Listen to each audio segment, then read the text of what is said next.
प्यारे बच्चे, आइए आज मैं आपको जो है इट और देयर के प्रयोग के बारे में बताने चल रहा हूं। पहले तो जानिए कि इट और देयर होता क्या है। डियर स्टूडेंट्स, इट और देयर को डमी सब्जेक्ट माना जाता है, जिसको इंट्रोडक्टरी सब्जेक्ट भी कहा जाता है। तो चलिए हम शुरू करते हैं। सबसे पहले आप जानिए डमी सब्जेक्ट। सॉरी बच्चों, मार्कर नहीं चल रहा है, बदल लिया जाए। हेडिंग बना लेंगे हम डमी सब्जेक्ट। क्या हेडिंग बनाएंगे बच्चे? डमी सब्जेक्ट, या इसी को इंट्रोडक्टरी सब्जेक्ट कहा जाता है। Introductory subject.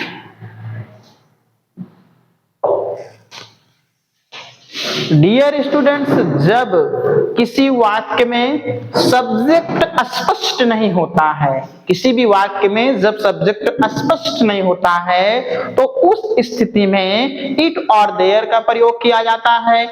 इट का प्रयोग दिन, दिनांक, मौसम, ऋतु आदि के लिए करते हैं और देयर का प्रयोग इंट्रोडक्शन के सेंस में किया जाता है। तो चलिए हम लिखते हैं इंट्रोडक्टरी सब्जेक्ट होता क्या है? जब किसी वाक्य में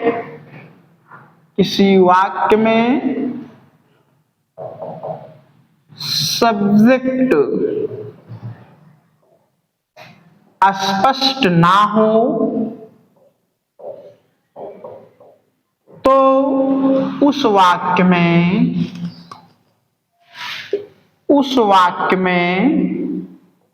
डमी सब्जेक्ट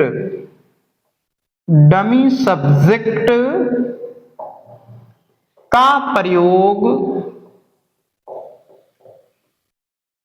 करते हैं। प्यारे बच्चे, इट और देयर को डमी सब्जेक्ट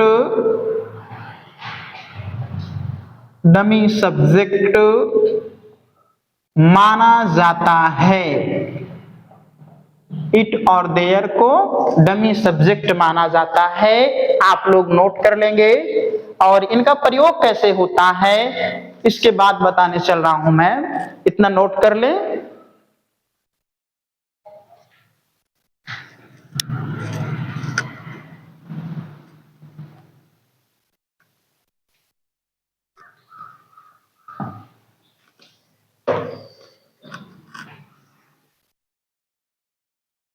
इट लिखिएगा। इट का प्रयोग दिन, दिनांक, मौसम, ऋतु आदि के लिए किया जाता है।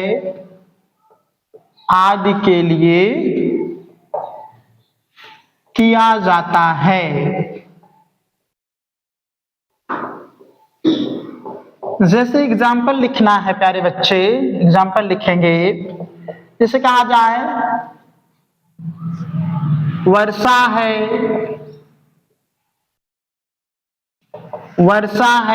अगर बच्चे वर्षा है सॉरी बच्चों, वर्षा है हम बोल रहे हैं, इसमें सब्जेक्ट क्लियर नहीं है। आप कह सकते हैं इट इज वर्षा। अगर मान लीजिए वर्षा को आप ऋतु समझ रहे हैं, बारिश वाली, तो आप लिख सकते हैं इट इज रेनी सीजन या रेनी डे। अगला एग्जांपल देखिएगा, रविवार है। क्या कहेंगे बच्चे? It is Sunday. या फिर जैसे कह दिया जाए जाड़ा है, क्या कहेंगे? It is winter. प्यारे बच्चे, इस तरीके से हम इट का प्रयोग करते हैं। और एक बात ध्यान यह रखना है कि इट के साथ तो हमेशा जो वर्ब होती है सिंगुलर नंबर में प्रयोग की जाती है, जबकि जो देयर होता है उसके साथ सिंगुलर और प्लूरल दोनों वर्ब का प्रयोग करते हैं। आगे अभी आपको मैं बताने वाला हूं, इतना नोट कर लें, फिर आपको देयर की कंडीशन बताता हूं।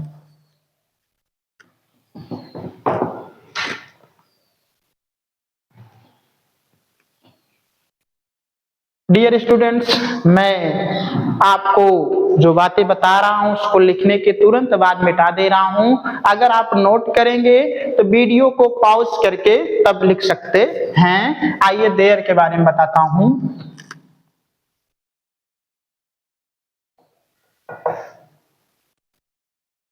देयर का प्रयोग इंट्रोडक्शन के भाव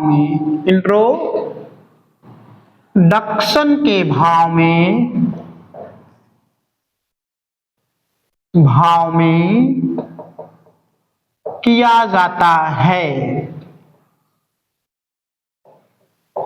जैसे एग्जाम्पल लिख रहा हूं, समझने का प्रयास करिएगा। कक्षा में 2 छात्र हैं। मैं इंट्रोड्यूस कर रहा हूं कि कक्षा में कितने बच्चे हैं? 2 हैं। तो आप कहेंगे there are 2 students in the class. अगला वाक्य देखिएगा। मैदान में बकरियां हैं। मैदान में बकरियां हैं। तो आपको कहना होगा there are goats in the field. अगला वाक्य देखिएगा बच्चे। एक राजा था। इंट्रोड्यूस कर रहा हूं ना, तो आपको कहना होगा देयर वाज अ किंग। इस तरीके से बच्चे हमने आपको इट और देयर का प्रयोग बताया। बस ध्यान रखना बच्चे, देयर के साथ सिंगुलर और प्लूरल दोनों वर्ब प्रयोग की जाती हैं। वो डिपेंड करता है कि जो वर्ब के बाद वर्ड आ रहा है सिंगुलर है या प्लूरल। अगर वर्ब के बाद वाला वर्ड प्लूरल है तो वर्ब प्लूरल नंबर में होगी, अगर सिंगुलर नंबर में है तो वर्ब सिंगुलर नंबर में होगी। तो आज के लिए इतना ही। धन्यवाद। आगे आप जो भी जानकारियां प्राप्त करना चाह रहे हैं, अगर आपकी कोई विशेष मांग है तो उसके लिए कमेंट करिएगा।